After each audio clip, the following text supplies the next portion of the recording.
Hello students, welcome to मैंडरबेन्स। मैं आपकी हिंदी एजुकेटर रूपाली वर्मा। आज लेकर आई हूँ क्लास 8th के हिंदी व्याकरण का टॉपिक है संज्ञा। तो अभी तक हमने जो चीज़ें समझी वो जाना कि व्याकरण कहाँ से आ रहा है, कैसे है, वर्ण कैसे हैं, भाषा कैसी है, सभी कुछ।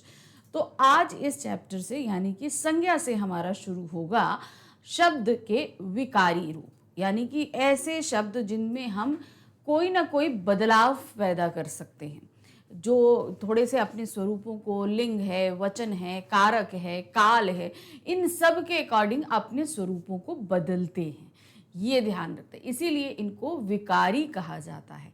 ये बहुत ज़रूरी, आप ये समझो कि नहीं हम संज्ञा देख लेंगे, सर्वनाम देख लेंगे, क्रिया देख लेंगे, विशेषण देंगे, लेकिन नहीं, ये सारे जो चारों चीज़ें मैंने बताई ये किसके अंतर्गत आती हैं? विकारी शब्दों के अंतर्गत आती हैं।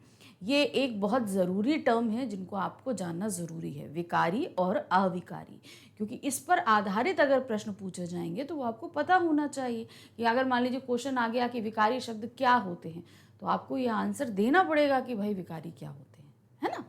तो आज जो हम करने जा रहे हैं ये संज्ञा का एक्सप्लेनेशन है। क्या होती है संज्ञा, कैसे समझें इसको। वैसे तो हम लोग संज्ञा बहुत पहले से देखते समझते आए हैं, तो संज्ञा इतनी मुश्किल नहीं है। हम यही मानेंगे कि संज्ञा इतनी मुश्किल नहीं है। जो सबसे ज़्यादा टफ लगती है वो होती है भाववाचक संज्ञा। तो उसको भी चलिए समझेंगे आज ठीक से, अच्छे से, है ना। फिर से अब क्या है, संज्ञा का अर्थ एवं परिभाषा उसकी क्या है। जब हम आपस में बातचीत करते हैं तो अनजाने में संज्ञा शब्दों का प्रयोग करते हैं। हम बहुत सारे, जब हम लोग अमूमन बहुत सारी बातें करते हैं, अमूमन क्या हम करें, एक लाइन भी अगर हम बोलेंगे तो भी हम उसमें कई संज्ञा शब्दों का इस्तेमाल कर लेते हैं। तो अब ये संज्ञा शब्द होते क्या हैं, इनको देखते हैं। एक उदाहरण देखिए, रमेश ने सुरेश से कहा, रमेश कल मैं बनारस जाऊंगा, वहां हिंदुओं की पवित्र नदी गंगा है। अब इसमें जो ध्यान देने वाली बातें हैं वो आपको बताते हैं। ऊपर लिखे रेखांकित शब्द किसी व्यक्ति स्थान के नाम हैं। जैसे अब आप यहाँ पर देख रहे हो, ध्यान दीजिएगा, यहाँ पर है रमेश, सुरेश, फिर से देखिए रमेश है, फिर उसके बाद है बनारस, ठीक है, फिर उसके बाद है गंगा। ये सभी जितनी आई ये सभी क्या है, व्यक्तिवाचक संज्ञा हैं, ठीक है। क्या है ये?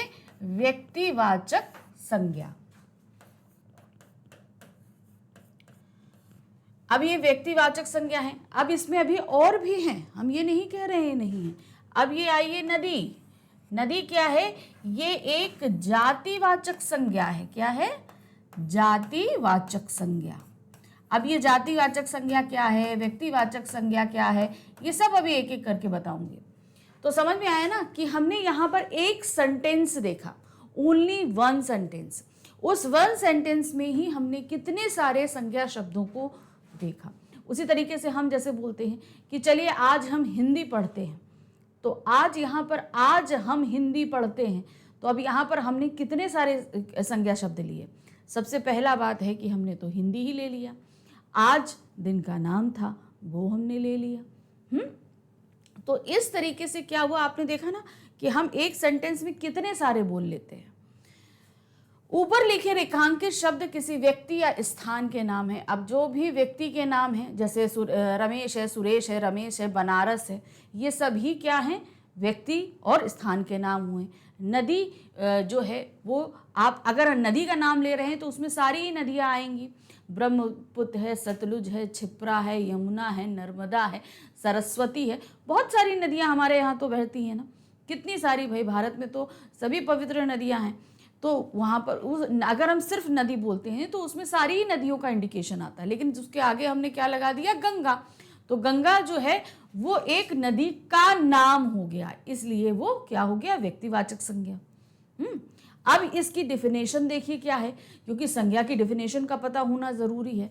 जो शब्द किसी व्यक्ति, ध्यान देखिए, किसी व्यक्ति, वस्तु, स्थान, प्राणी एवं भाव का बोध कराएं उन्हें संज्ञा कहते हैं। व्यक्ति यानी कि जैसे हम सभी का नाम हो गया, मेरा नाम रूपाली है, आप में से किसी का नाम सुमेश होगा, अपर्णा होगा, विभा होगा, बहुत सारे लोग हैं, आप लोग देख रहे हैं, तो आप में आपका नाम जो है वो क्या हो जाएगा? वो भी संज्ञा है। फिर है वस्तु। अब हम किसी वस्तु की बात करते हैं, कोई भी वस्तु है, कलम है, कुर्सी है, पलंग है, तो ये सारी चीज़ें क्या हैं, वस्तु हैं। तो इनका नाम भी क्या हो जाता है, संज्ञा हो जाता है। फिर आते हैं स्थान, आगरा है, अब जैसे आगरा आ गया, कोई भी क्या कहते हैं, लखनऊ आ गया, बनारस आ गया, मथुरा आ गया, हैदराबाद आ गया, गोवा आ गया, मुंबई आ गया।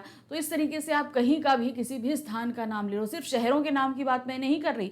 अगर आप बोलो कि विजयनगर मार्केट है तो विजयनगर भी एक स्थान मार्केट का नाम हो गया, तो वो भी आपका क्या है, वो संज्ञा हो जाती है। मतलब नाम है कि किसी भी स्थान का नाम जो है वो संज्ञा के अंतर्गत आएगा।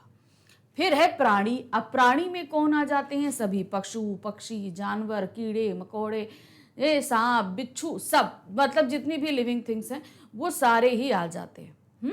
तो उन सब के नाम भी अगर लिए जाते हैं तो वो भी संज्ञा के अंतर्गत आते हैं। फिर आते हैं भाव। भाव मतलब होती हैं हमारी फीलिंग्स। अब ये चीज़ ऐसी है जिसे ना हम देख सकते हैं ना छू सकते हैं, इसे हम सिर्फ क्या कर सकते हैं, महसूस कर सकते हैं, इसलिए ये भाव हैं। तो आपने इंग्लिश में पढ़ा होगा ना, concrete noun and abstract noun, तो ये क्या रहती है, हमारी एब्स्ट्रैक्ट नाउन रहती है। तो जिनमें हम सिर्फ फील कर सकते हैं, जिनको हम देख या जो है टच नहीं कर सकते, जैसे हो गया हमारी खुशी है, दुख है, मिठास है, अपनापन है, अपनत्व है, ममतत्व है, भ्रातृत्व है, ये चीज़ें हो जाती हैं, समीपता है, तो भारीपन है। ये सारी चीज़ें क्या, आप जैसे कोई चीज़ है अगर आपने उठाया, यार इसमें बहुत भारीपन है, तो आप ये भारीपन कौन है, आपको जो आपको भारीपन महसूस हो रहा है, क्या वो दूसरा व्यक्ति उस चीज़ को देख सकता है, समझ सकता है, नहीं। आप भी इवन उस भारीपन को सिर्फ महसूस कर पा रहे हो, आप देख नहीं पा रहे हो। आपने जब उस वेट को उठाया तो आप सिर्फ उसको महसूस कर रहे हो। आप खुश हो या दुखी हो, ये आप अंदर से महसूस करते हैं। तो ये सभी क्या कहलाते हैं, हमारे भाव कहलाते हैं। तो समझ में आया, इसकी परिभाषा क्या है, जो शब्द किसी व्यक्ति, वस्तु, स्थान, प्राणी एवं भाव का बोध कराएं उन्हें संज्ञा कहते हैं। किसी व्यक्ति, वस्तु, स्थान, प्राणी, भाव आदि के नाम को भी संज्ञा कहते हैं। सिंपल आप ये भी बोल सकते हैं। तो समझ में आया ना कि क्या होती है संज्ञा, कि हम कितना ज़्यादा इसको डेली वे में यूज़ करते हैं। फिर नेक्स्ट आते हैं, जैसे यहाँ पर देखिए क्या है, उदाहरण दिया है, समीर गेंद खेलता है।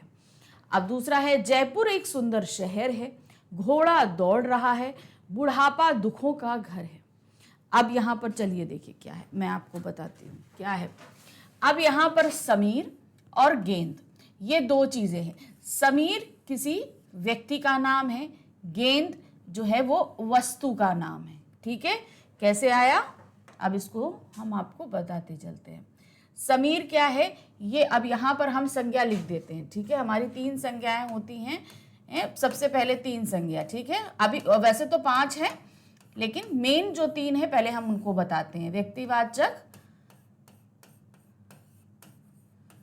जातिवाचक, भाववाचक।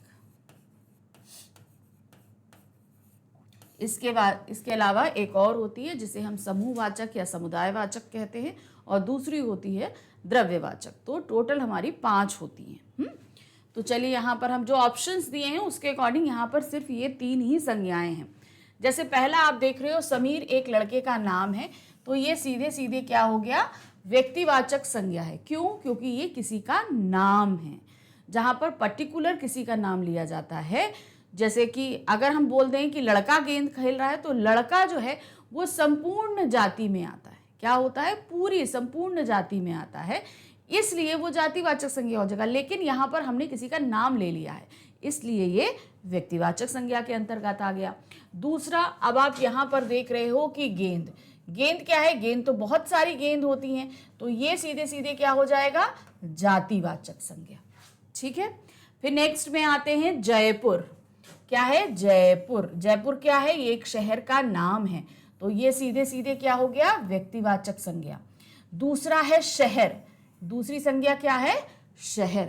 अब यहाँ पर शहर क्या है, शहर तो बहुत सारे हैं, आप ले लो, कानपुर है, पटना है, आपका लखनऊ है, मथुरा है, और क्या कहते हैं, भोपाल है, बहुत सारे शहर हैं ना। तो अगर हम सिर्फ शहर का नाम ले रहे हैं तो वहाँ पर बहुत सारे, यानी कि सभी शहर पूरी जाति एक जाति की तरफ इंडिकेट कर रहे हैं। तो इसलिए शहर हमारा क्या हो जाता है, ये एक जातिवाचक संज्ञा के अंतर्गत आता है। फिर दूसरा क्या है, घोड़ा।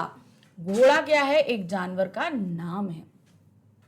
क्या है, घोड़ा एक जानवर का नाम है। और घोड़ा क्या कर रहा है, वो पूरे सभी घोड़ों के लिए, अगर हम ये बोलते कि चेतक, तो चेतक एक पर्टिकुलर घोड़े का नाम होता, लेकिन यहां अगर हम घोड़े का नाम ले रहे हैं तो वो क्या कर रहा है, वो पूरी घोड़ा जाति की तरफ इंडिकेट कर रहा है।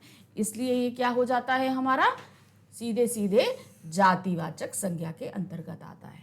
फिर क्या है, बुढ़ापा दुखों का घर है। अब दुख ले लीजिए, बुढ़ापा ले लीजिए, ये दोनों ही हमारे क्या हो रहे हैं, भाववाचक संज्ञा। क्यों, बुढ़ापा महसूस किया जाता है, दुख भी महसूस किया जाता है। ये एक फीलिंग्स हैं। क्या है, फीलिंग है। एक उम्र की अवस्था है बुढ़ापा, और दूसरा जो है एक भाव है। इसलिए ये हमारा किसके अंतर्गत आया, भाववाचक संज्ञा के अंतर्गत आता है। तो समझ में आया मैंने आपको क्या समझाया। जहां पर पर्टिकुलर किसी चीज का नाम आता है, किसी शहर का नाम है, किसी व्यक्ति का नाम है, कोई भी है, तो जो सिर्फ आपको एक ही चीज की तरफ इशारा करेगी, संपूर्ण जाति की तरफ जो चीजें इशारा करती हैं वो जातिवाचक संज्ञा के अंतर्गत आती है। अब यहां पर आप देख लीजिए क्या चीजें हैं, इसके आगे देखते हैं। अब संज्ञा के भेद, हमने आपको उदाहरण बता दिया। अब संज्ञा के आपके 5 भेद बताए गए हैं। व्यक्तिवाचक संज्ञा, व्यक्तिवाचक संज्ञा मैंने आपको अभी बताई कि जहां पर पर्टिकुलर हम किसी के नाम की बात कर रहे हैं तो वो व्यक्तिवाचक संज्ञा के अंतर्गत आता है। दूसरा होता है जातिवाचक संज्ञा, जहां पर हम किसी ऐसे का नाम लें जिससे हम संपूर्ण जाति की तरफ इंडिकेट करते हैं। जैसे पूरी जाति की तरफ हमने बोल दिया कोई कुत्ता है, हमने शहर बोल दिया, प्रदेश बोल दिया। जैसे हम उत्तर प्रदेश बोलें तो वो पर्टिकुलर एक प्रदेश का नाम है, तो वो व्यक्तिवाचक आएगा। लेकिन सिर्फ अगर प्रदेश का नाम लें कि सब एक प्रदेश में, तो वहां अगर हम सिर्फ एक प्रदेश की बात, सिर्फ प्रदेश लिखते हैं तो वो किसी भी प्रदेश की हमारे के अंतर्गत आ सकता है।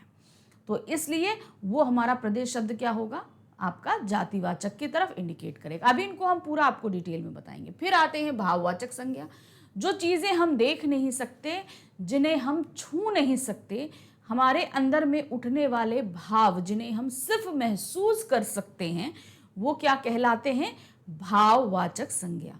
जैसे कि आपकी मिठास हो जाती है, मीठा का मिठास बनती है ना, मीठा शब्द विशेषण रहेगा लेकिन मिठास क्या हो जाएगा, भाववाचक संज्ञा हो जाएगी। अब इनको तब्दील करना भी हम आपको सिखाएंगे कि किससे किससे ये तब्दील होते हैं। फिर आते हैं समुदायवाचक संज्ञा, जहां पर हम ऐसे शब्द का नाम लें जिससे पूरे के पूरे समुदाय का, जहां पर उस पूरे एक ग्रुप का, एक व्यक्ति नहीं पूरे ग्रुप का नाम आ जाए। जैसे कि परिवार है, परिवार में क्या होगा, 5 लोग, 6 लोग, 10 लोग ऐसे होंगे। तो ये एक, अगर हम परिवार का नाम लेते हैं तो वो पूरे बहुत सारे लोगों के बारे में बताता है, तो इसलिए उसको हम क्या बोल देंगे, वो एक समुदायवाचक है। दूसरा, जैसे कि हम सेना का नाम ले लें, झुंड का नाम ले लें, तो इस तरीके से अगर हम सेना का नाम लेते हैं तो उसके अंदर बहुत सारे सैनिकों की बातें आती हैं। झुंड का नाम जैसे हम बोलते हैं पक्षियों का झुंड है, तो वहाँ पर क्या होगा, बहुत सारे पक्षी आ रहे हैं, तो इसलिए वहाँ जहाँ पर हम, जिसको हम बोलते हैं कलेक्टिव नाउन, यानी कि जहाँ बहुत सारे लोगों को हम एक साथ लाते हैं, तो वो क्या कहलाता है, आपका समुदायवाचक। फिर आता है द्रव्यवाचक। द्रव्यवाचक में आपके लिक्विड्स के, धातु के जो नाम होते हैं वो आपके द्रव्यवाचक में आते हैं। जैसे लोहा है, सोना है, तांबा है, घी है, तेल है, पेट्रोल है, पानी है, तो ये सभी चीज़ें क्या हो जाएंगी, आपकी द्रव्यवाचक। अब आप ये बोलोगे तो लिक्विड तो इसमें सिर्फ घी, तेल और पेट्रोल है, मगर सोना क्यों नहीं है। लेकिन सोना, जैसे सोना है, धातु, ये सब सॉलिड में, लेकिन जब हम इनको संज्ञा में लेते हैं तो ये हमेशा किस में आते हैं, द्रव्य के अंतर्गत आते हैं। ठीक है, तो समझ गए कितने भेद हैं, 5 भेद होते हैं। अब सबसे पहले हम समझेंगे कि व्यक्तिवाचक संज्ञा क्या होती है। राम अयोध्या के राजा थे, इस वाक्य में राम व्यक्ति है तथा अयोध्या स्थान का नाम है।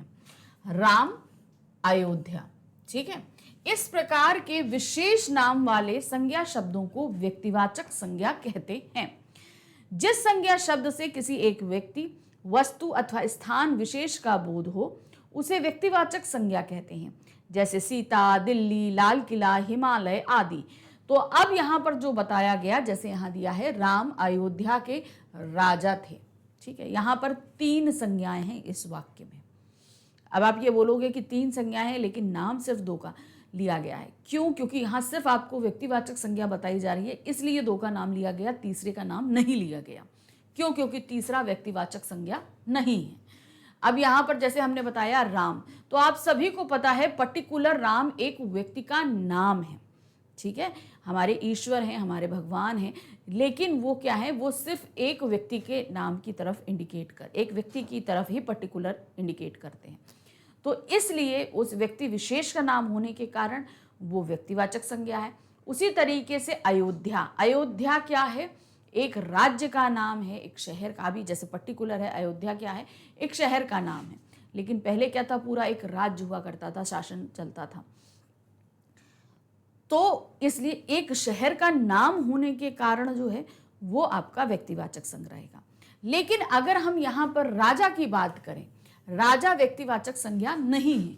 क्यों? क्योंकि अगर हम सिर्फ राजा का नाम लेते हैं तो राजा क्या होगा, वो तो संपूर्ण राजाओं के बारे में बात हो जाएगी कि नहीं।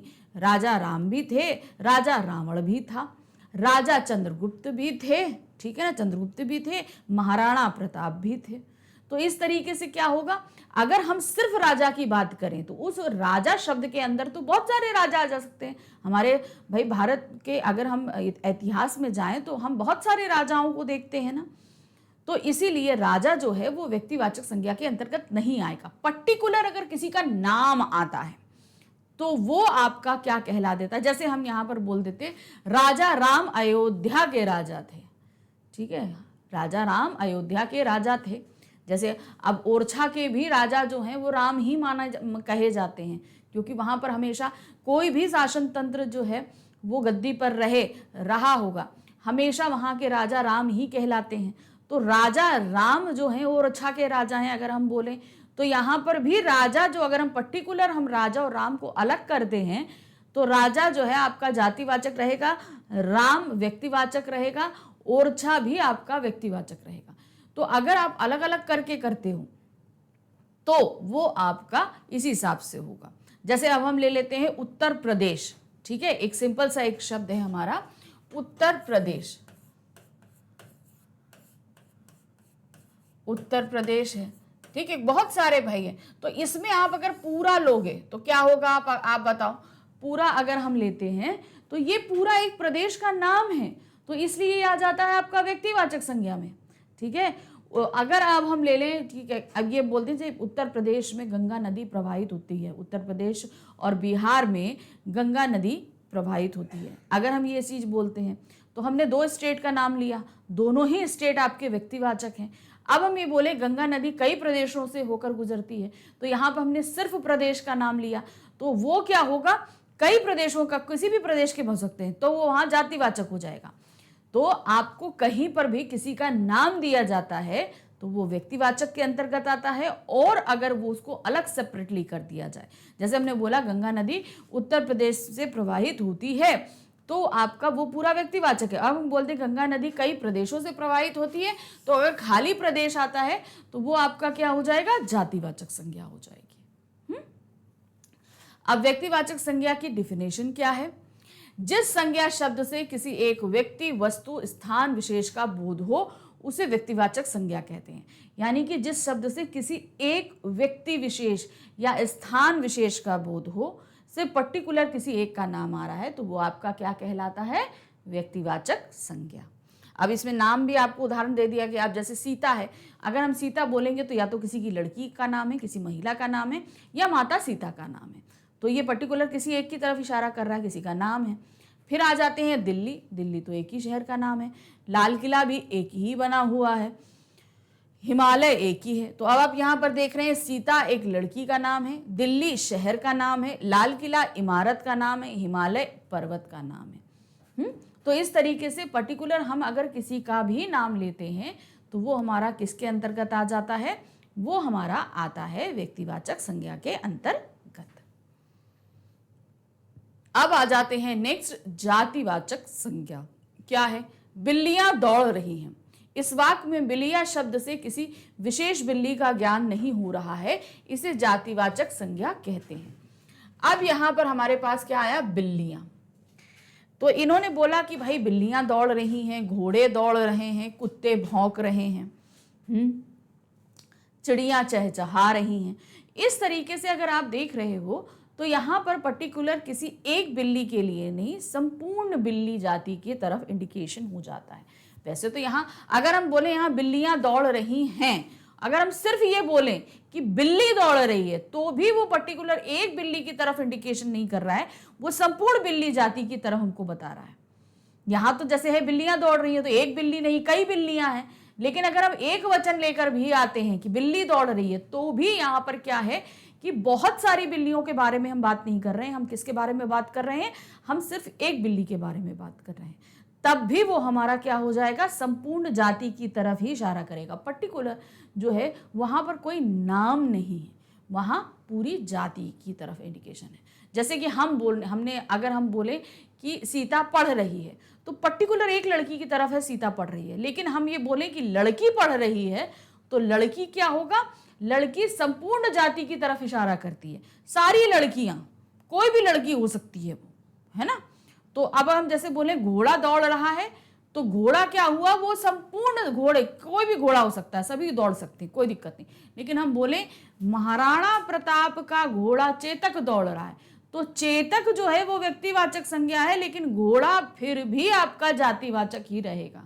क्योंकि पर्टिकुलर अगर हम ये आपको पूछा जाता है, जैसे हम आपसे पूछा जाएगा, हमने आपको अभी जैसे एक बताया कि महाराणा प्रताप का घोड़ा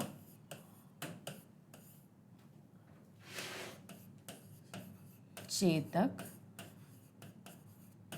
बहुत तेज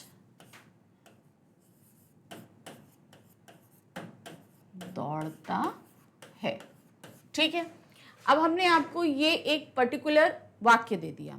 अब इसमें कितनी सारी संज्ञा है आप खोज सकते हैं? आप मुझे बताइए, अगर आप खोज सकते हो। चलो देखो यहाँ पर क्या है, अगर हम एक एक का, अभी हम सबसे पहले क्या करेंगे, ध्यान देना, हम सारी एक एक चीज को अलग अलग करेंगे, फिर उसके बाद हम कंबाइंड करके बताएंगे। हम दो तरीके से यहाँ पर आपको संज्ञा छांटना बता रहे हैं, सिर्फ इसलिए क्योंकि अगर आपसे वाक्य में ये पूछा जाए, क्योंकि क्वेश्चन ऐसा हो सकता है कि कभी कभी आपको अंडरलाइन करके दे दिया जाएगा कि इसका जो है संज्ञा बताइए, या आपसे सेंटेंस दे दिया जाएगा और पूछा जाएगा कि इसमें जितनी संज्ञा शब्द हैं छांटिए और उनके भेद लिखिए।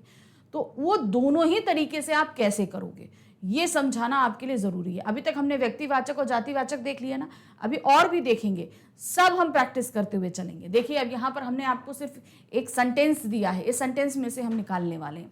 क्या दिया गया है? सबसे पहले हम देख रहे हैं महाराणा प्रताप, घोड़ा, चेतक, और इसके बाद नहीं है। ठीक है, ये चार शब्द हैं। चार शब्द में अगर आप पहला सिर्फ महाराणा प्रताप को होलसोल लेते हो, पूरा अगर हम एक साथ ले लेते हैं, तो ये हमारा क्या हो जाता है? अगर हम ये पूरा लेते हैं महाराणा प्रताप, तो ये हमारा क्या हो जाता है? व्यक्तिवाचक संज्ञा। क्या है ये? व्यक्तिवाचक। क्यों? क्योंकि ये महाराणा प्रताप एक पर्टिकुलर व्यक्ति की तरफ इशारा कर रहा है। ठीक है, अब अगर हम सिर्फ घोड़ा देखते हैं, एक घोड़ा शब्द आया, तो ये हमारा क्या हो जाता है? जातिवाचक संज्ञा। ये जातिवाचक संज्ञा हो गया। अगर हम सिर्फ चेतक की तरफ आते हैं, तो फिर ये क्या हो जाता है?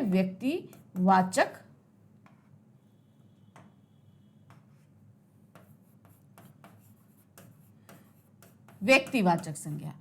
ठीक है, हमने निकाल लिया, क्योंकि चेतक जो है वो पर्टिकुलर किसी का नाम आ रहा है, इसलिए व्यक्तिवाचक है। घोड़ा संपूर्ण जाति की तरफ इशारा कर रहा है, और महाराणा प्रताप जो है वो पूरा का पूरा एक व्यक्ति का नाम है। अब इसमें एक ट्विस्ट और है, वो ट्विस्ट क्या है अब आपको बता दूं।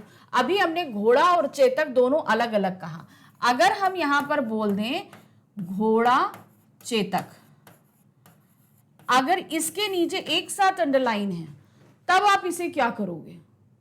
इस कंडीशन में ये पूरा मिलकर जो क्या हो जाता है, व्यक्तिवाचक संज्ञा हो जाती है, क्योंकि यहां चेतक का कौन है, घोड़ा है, और ये पर्टिकुलर सिर्फ एक ही घोड़े की तरफ इशारा कर रहा है, इसलिए ये व्यक्तिवाचक संज्ञा में तब्दील हो जाएगी। हाँ, अगर हम अलग अलग करते हैं तो घोड़ा जातिवाचक और चेतक व्यक्तिवाचक में जाएगा। अगर पूरा एक साथ, अब आप पूछोगे कि हम इसको कैसे करेंगे, जब हमारे पास आएगा तो हम पूरा करेंगे? नहीं, जब तक आपसे अलग अलग पूछा नहीं जाए, एक साथ पूछा नहीं जाएगा, तब तक आप एक साथ कभी नहीं दोगे। ठीक है, जैसे अब यहां पर आपको बोल दिया गया, सेंटेंस दे दिया गया कि इसमें से संज्ञा शब्द ढूंढिए और उनके भेद बताइए, तो आप इसी तरीके से करोगे। महाराणा प्रताप व्यक्तिवाचक, घोड़ा जातिवाचक, चेतक व्यक्तिवाचक, आप इस तरीके से बताओगे। लेकिन अगर आपको सिर्फ घोड़ा चेतक के साथ एक साथ अंडरलाइन नीचे दे दी जाए, तब आप इसे पूरा का पूरा व्यक्तिवाचक के अंतर्गत लेकर आओगे। ये कुछ ऐसे नियम हैं जहां पर आपको उलझाने की बहुत हद तक कोशिश करी जाएगी।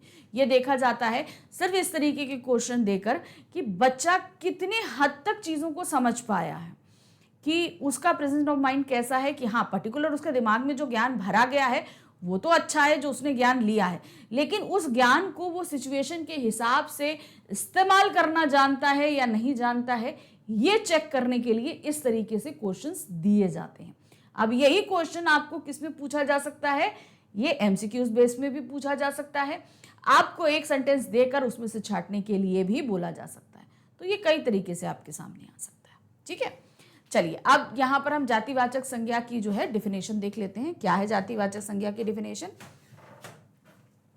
जिस संज्ञा शब्द से एक जाति के सभी पदार्थों का बोध हो उसे जातिवाचक संज्ञा कहते हैं।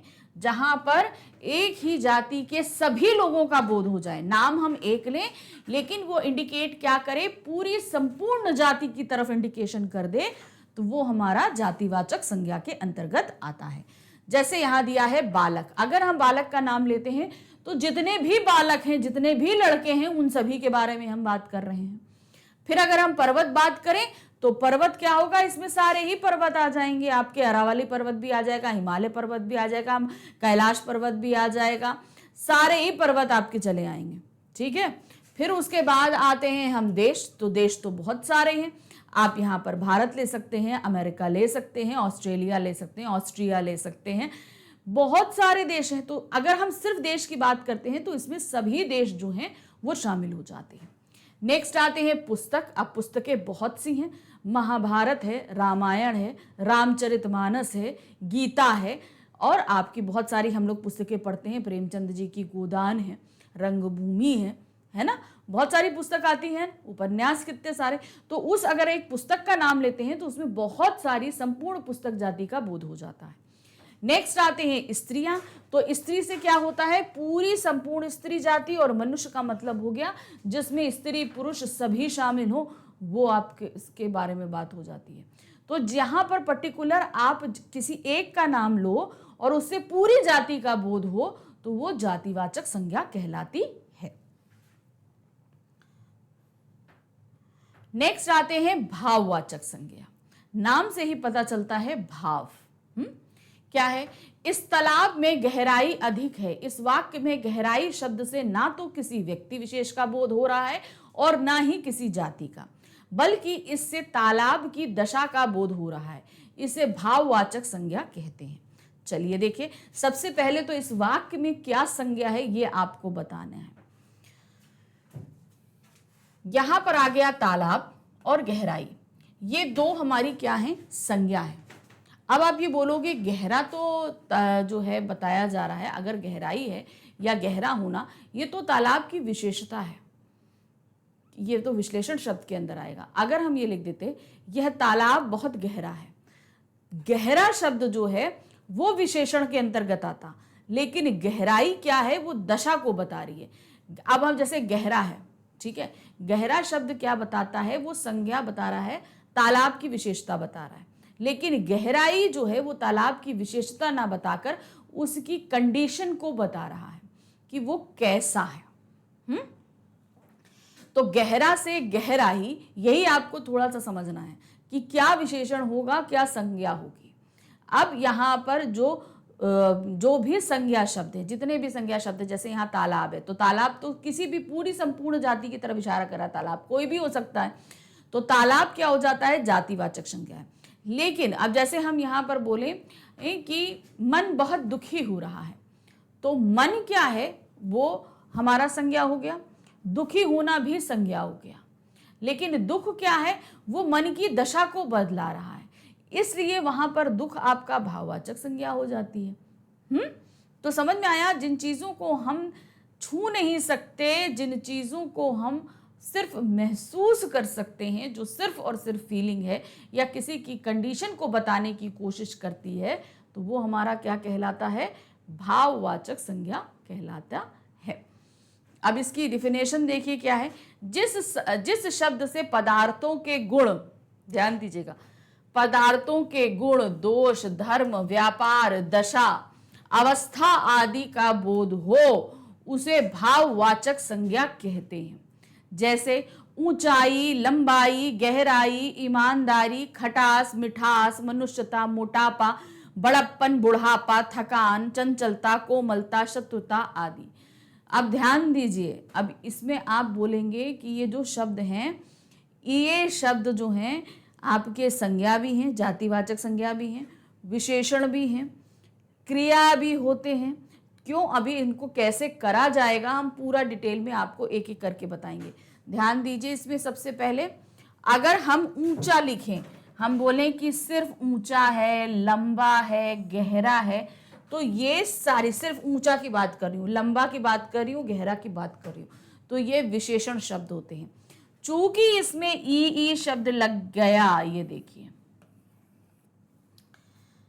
तो अगर हम यहां ईमानदार बोलेंगे तो वो आपका क्या, ईमानदार अगर हम शब्द बोलते हैं तो भी वो विशेषण है, इसमें ई लग गया है, इसलिए ये क्या बन जाता है, आपका भाववाचक संज्ञा। ठीक है, उसी तरीके से खट्टा, अगर खट्टा बोलेंगे तो वो विशेषण में आता है, लेकिन खटास जो है वो संज्ञा में आ जाएगी, भाववाचक संज्ञा में आ जाएगी, है ना।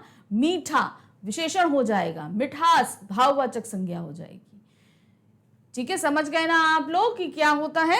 चलिए आगे देखते हैं। नेक्स्ट आते हैं समुदायवाचक संज्ञा, जहां पर हमने किसी एक समुदाय या समूह की बात हो रही हो। समुदायवाचक संज्ञा को समूहवाचक संज्ञा भी कहते हैं। ठीक है, कक्षा में विद्यार्थी बैठे हैं, इस वाक्य में कक्षा शब्द से विद्यार्थी के समूह का बोध हो रहा है, इसे ही समुदायवाचक संज्ञा कहते हैं। अब इन्होंने क्या बोला, कक्षा, कक्षा किससे बनती है, विद्यार्थियों से बनती है। जाहिर सी बात है कि अगर हम कक्षा की बात करते हैं तो उसमें बहुत सारे लोग शामिल हैं। जैसे हम सेना की बात करेंगे तो उसमें बहुत सारे सैनिक शामिल हैं। तो कक्षा विद्यार्थियों से बन रही है, बहुत सारे लोगों की तरफ इंडिकेट कर रही है, इसलिए वो समुदाय का बोध कराती है। जैसे जिस संज्ञा शब्द से किसी समूह का बोध होता है उसे समुदाय या समूहवाचक संज्ञा कहते हैं। जैसे सेना है, झुंड है, समूह है, कक्षा है, परिवार है, दरबार है, तो ये सब चीजें। जैसे हम यहाँ पर अगर हम सेना की बात करते हैं तो इस सेना कैसे बनती है, बहुत सारे सैनिकों के साथ में सेना बनती है, किसी एक के साथ तो नहीं बन रही है, तो वहां बहुत सारे लोगों का बोध हो रहा है, इसलिए ये समुदायवाचक है। फिर नेक्स्ट है झुंड है। अब झुंड यहाँ पर भेड़ों का हो सकता है, गायों का हो सकता है, भैंसों का हो सकता है, बहुत सारा हो सकता है, पक्षियों के हो सकते हैं, तो उसमें किसी एक का ना बात करके हम बहुत सारे लोग के पशु पक्षी या जानवरों या इंसानों की बात कर रहे हैं, तो ये इसलिए वहां पर क्या हो जाएगा, झुंड के तात्पर्य से समुदाय। तो उसी तरह समूह, अब समूह में आ सकता है, जैसे मान लीजिए एक ग्रुप डिस्कशन चल रहा है, एक समूह वाद विवाद प्रतियोगिता चल रही है, तो उसमें क्या है, एक नहीं, दो नहीं, बहुत सारे लोगों का सम्मिलित होना प्रतीत हो रहा है, इसलिए वो समुदायवाचक है। नेक्स्ट आते हैं कक्षा। कक्षा से बहुत सारे बच्चे जो हैं या बहुत सारे विद्यार्थी जो हैं उनकी तरफ इंडिकेशन जा रहा है।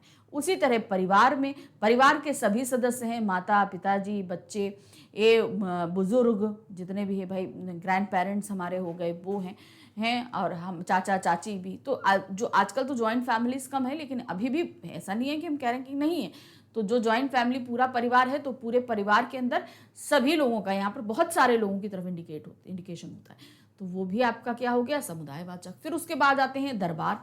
तो दरबार कैसे बनता है, दरबार दरबारियों से बनता है, वहाँ बहुत सारे मंत्री बैठते हैं, राजा बैठते हैं, डिस्कशन होता है, तो दरबार बनता है। भाई अगर खाली पड़ा रहेगा, खाली एक व्यक्ति रहेगा तो वो दरबार थोड़ी ना लगेगा। तब क्या है, वहां पर बहुत सारे लोगों की तरफ इंडिकेशन हो रहा है, इसलिए दरबार क्या हो जाएगा, समूहवाचक में। नेक्स्ट आते हैं द्रव्यवाचक संज्ञा। ठीक है, जिस संज्ञा शब्द से किसी धातु, पदार्थ अथवा द्रव्य का ज्ञान हो वो द्रव्यवाचक संज्ञा कहते हैं। सोना, चांदी, तांबा, तेल, घी आदि उदाहरण हैं। उदाहरण ये आभूषण सोने के हैं। अब ध्यान दीजिए क्या है, अब यहाँ पर आपको जो द्रव्यवाचक संज्ञा है उसमें क्या बताया गया है कि धातु, पदार्थ और द्रव्य। धातु में आपके क्या आ जाते हैं, सोना, चांदी, तांबा, पीतल, सभी कुछ आ जाता है। फिर दूसरा है पदार्थ। पदार्थों में बहुत सारी चीज़ें आती हैं। अब आपके जो चीज़ें हम पदार्थ जो है वो लिक्विड चीज़ें होती हैं, जैसे पानी है, आपका पेट्रोल है, गैस है, ये सभी लिक्विड फॉर्म में रहती हैं। द्रव्य में भी आपके यही घी, तेल सभी कुछ आएंगे। तो इस तरीके से ये सबके किसके अंतर्गत आते हैं, ये जो है द्रव्यवाचक संज्ञा के अंतर्गत आएंगे। इस वाक्य में सोने शब्द से धातु का बोध हो रहा है, इसे द्रव्यवाचक संज्ञा कहेंगे। अब यहाँ पर जैसे ये आभूषण, तो संज्ञा तो आभूषण भी है और सोने भी है, तो आभूषण तो यहाँ सभी गहनों की तरफ इशारा करा जा रहा है, तो धीरे सीधे से ये क्या हो जाएगा, जातिवाचक संज्ञा हो जाएगा। लेकिन अगर हम सोने की बात करते हैं तो सोना क्या है, वो द्रव्यवाचक संज्ञा, क्योंकि किसी भी तरह का धातु जो है वो किसके अंतर्गत आता है, वो द्रव्यवाचक संज्ञा के अंतर्गत आता है। अब ध्यान दीजिए भाववाचक संज्ञाओं का निर्माण। अब हमने बताया, हमने देख लिया कि कुछ चीजें जो हैं वो क्या है, पर्टिकुलर अपने आप में ही संज्ञा होती हैं। जैसे व्यक्तिवाचक संज्ञा ले लो, जातिवाचक संज्ञा ले लो, समूहवाचक ले लो, द्रव्यवाचक ले लो, ये अपने आप में ही जन्मजात संज्ञाएं होती हैं, इन्हें बनाया नहीं जाता। लेकिन भाववाचक संज्ञा ऐसी है जो आपसे 4 तरीके से बन सकती है। जातिवाचक संज्ञा से बनेगी, सर्वनाम से बनती है, फिर उसके बाद क्रिया से बनेगी, अव्यय से बनेगी, विशेषण से बनती है। तो 5 चीजें ऐसी हो गई जिनसे आपका क्या बन सकती हैं, संज्ञाएं बनती हैं, भाववाचक संज्ञा बनती है। तो चलिए देखें क्या क्या है ये संज्ञाएं। जैसे सबसे दे भाववाचक संज्ञाओं का निर्माण जातिवाचक संज्ञा, सर्वनाम, विशेषण, अव्यय और क्रिया शब्दों में प्रत्यय लगाकर होता है। तो भाववाचक संज्ञा अपने आप में संज्ञाएं नहीं होती हैं, ये हमेशा या तो जातिवाचक से भाववाचक बनेंगी, या तो सर्वनाम से भाववाचक बनेंगी, या तो क्रिया से बनेंगी, विशेषण से बनेंगी, या अव्यय से लगेंगी।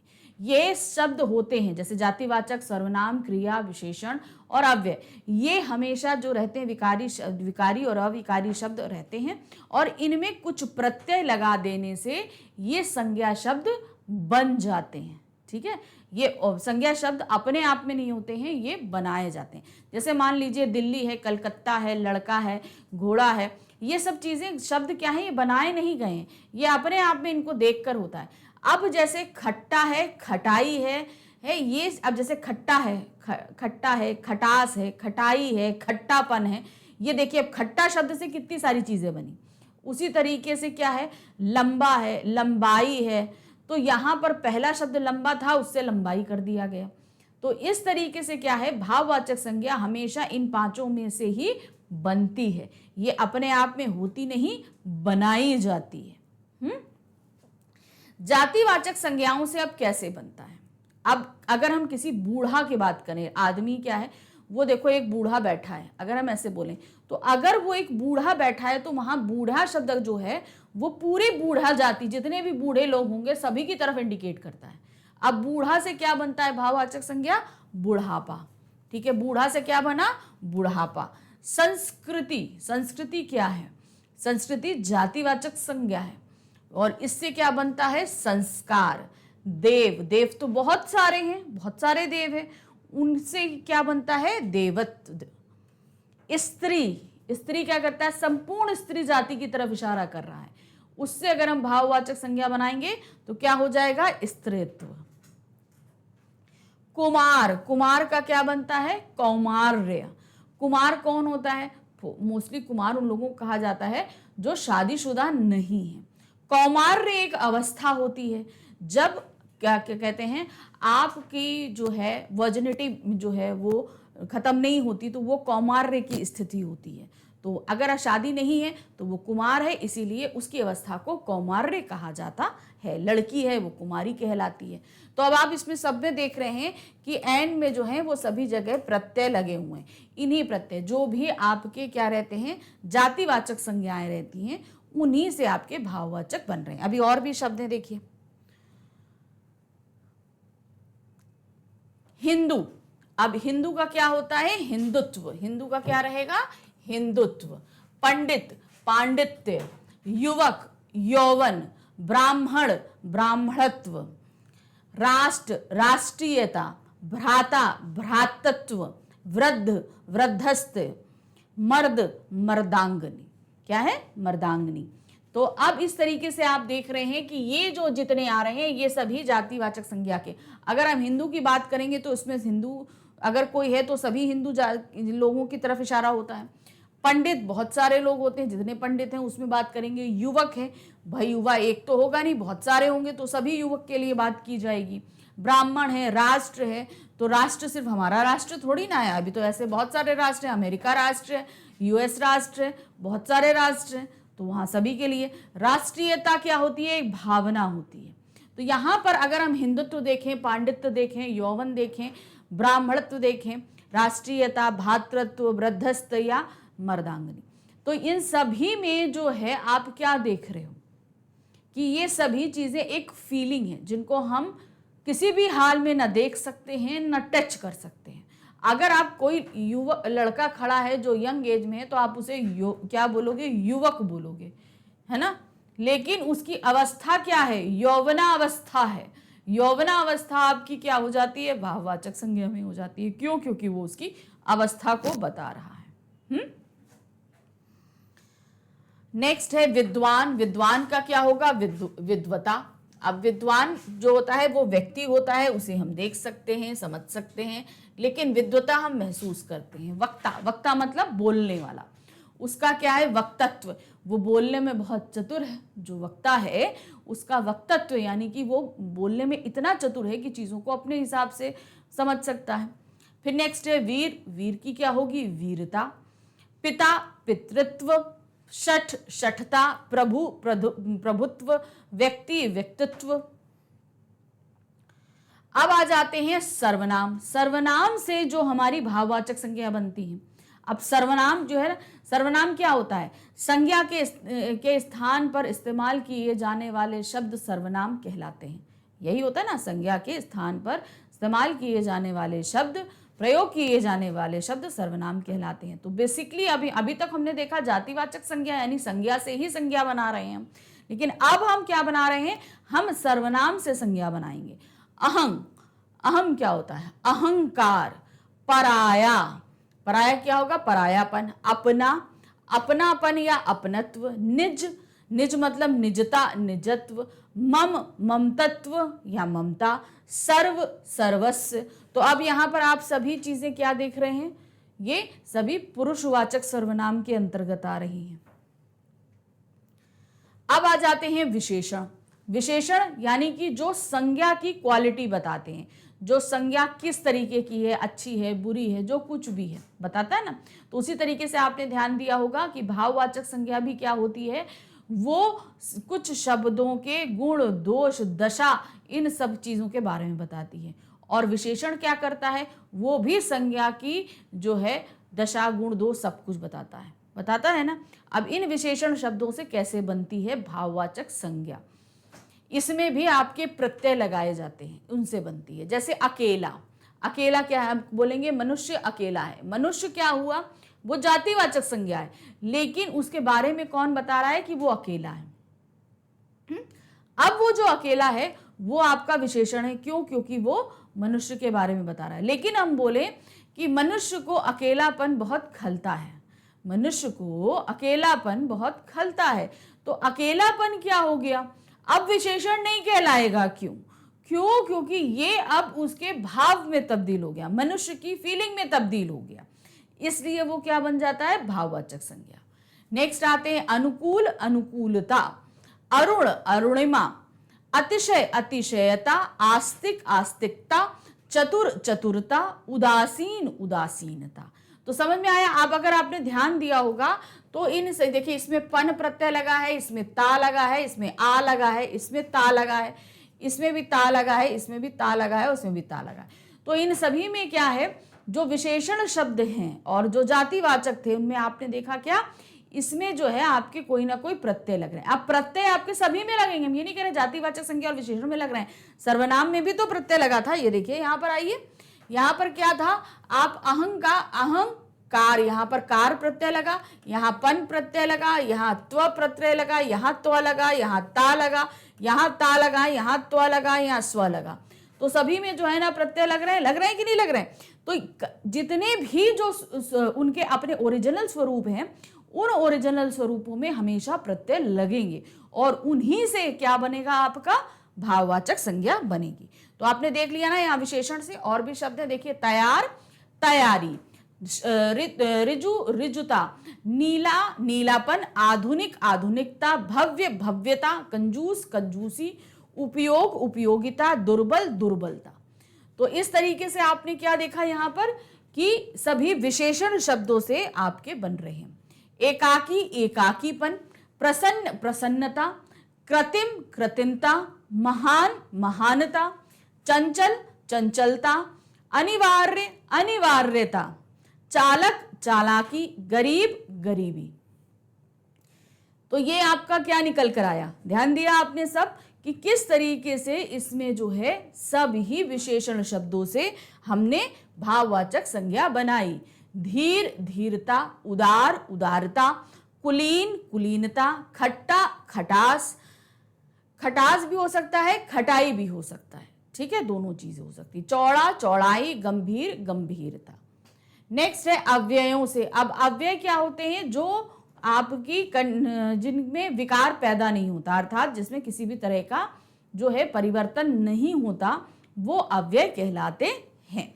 जैसे यहां दिया है तेज, तेज क्या है, ये क्रिया को बताता है, ये क्रिया विशेषण शब्द है, तो इसका क्या हो गया, तेजी। नेक्स्ट है जल्दी, जल्दबाजी या जल्दबाजी, जल्दबाजी। फिर है देर देरी, तीव्र तीव्रता, समीप समीपता, निकट निकटता। तो ये जितनी भी चीजें हैं सभी क्या हैं, अव्यय शब्द हैं। इनको आप देखिए, तेज में क्या है ना, तेज से अगर तेजी बनता है तो वो अव्यय नहीं रह जाएगा। तेज अगर है तो तेज अपने आप में क्रिया विशेषण है, अगर तेजी होगा तो वो भाववाचक संज्ञा में बदल जाएगा। इसीलिए कहा जाता है कि अवयवों में बदलाव नहीं होता, क्योंकि अगर वो बदलाव हो जाएगा तो वो अव्यय नहीं रह जाते, वो क्या बन जाते हैं, भाववाचक संज्ञा में बन जाते हैं।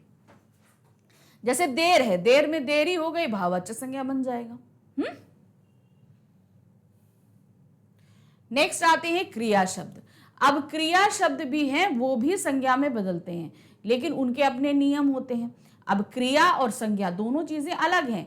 संज्ञा आपको बताता है कि किसी व्यक्ति, वस्तु, स्थान या भाव के नाम को संज्ञा कहते हैं, और क्रिया शब्द क्या है, उनसे किसी काम के करने या होने का पता चलता है।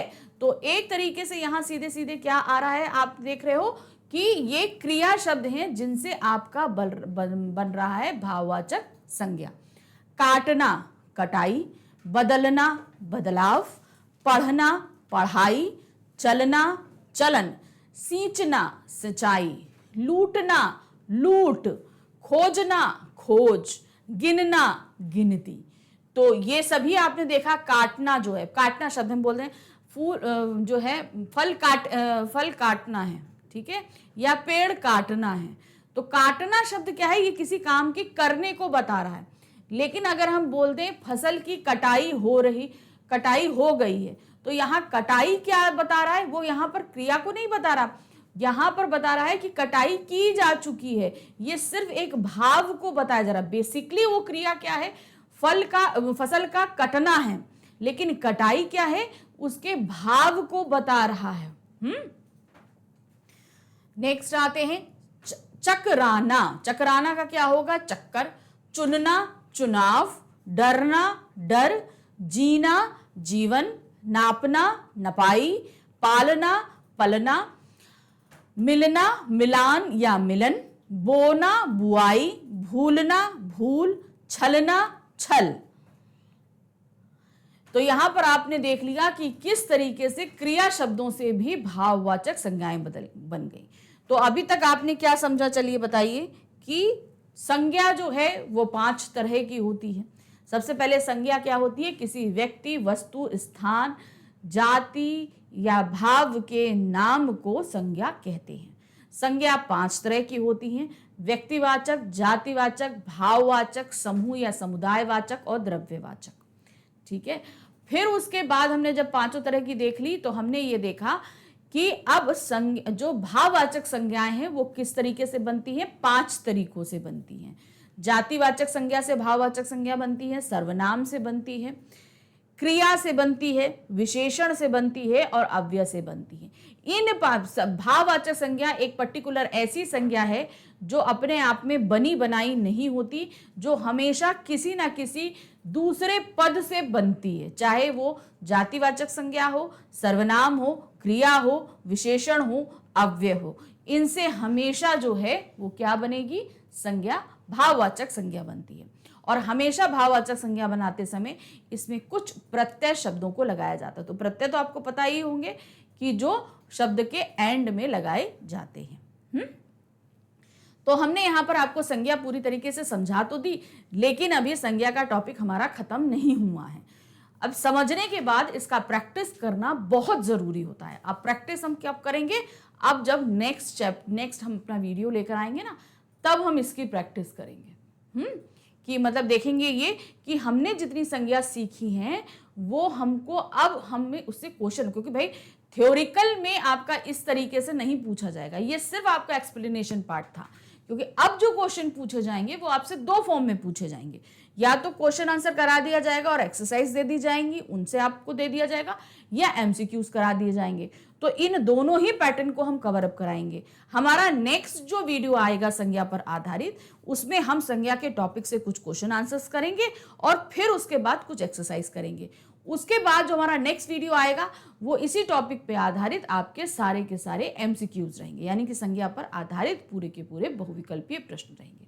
तो एक तरीके से हमारा क्या हो जाएगा? पूरी प्रैक्टिस हो जाएगी कि संज्ञा हमने पढ़ भी ली और उसके एक्सरसाइज, क्वेश्चन आंसर और एमसीक्यूज करके हमने पूरा उसको रिवाइज करके अपने दिमाग में अच्छे से बैठा लिया।